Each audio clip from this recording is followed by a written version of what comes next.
Talking about Dr. Reddy's, that will be in focus today, and this was after the USFDA. They have completed checks of its R&D center at Hyderabad, and Antique is believing that these 7 observations, they are quite serious, and the site that they could get some warning letters. So what's the other details coming in, and what will be the impact on Dr. Reddy's?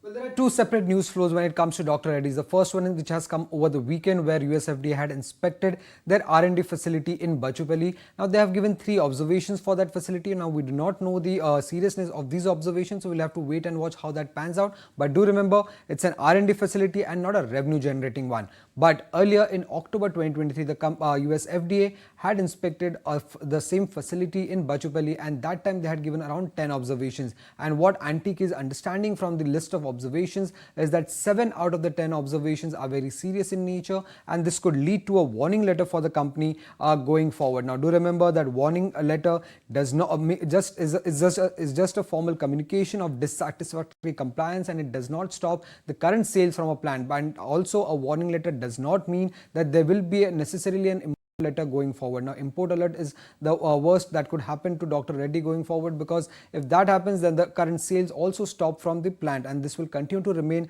an overhang on the share prices of Dr. Reddy. Now the 7 observations that were serious in nature were pertaining to quality control, faulty equipment and data integrity. Now more about this FTO03 unit, which had seen around 10 observations.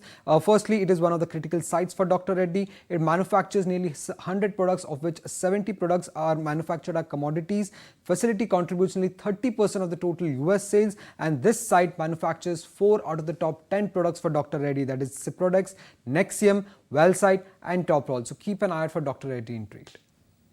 Well, absolutely, Soumit. So definitely we'll be keeping an eye on all of those 4 counters.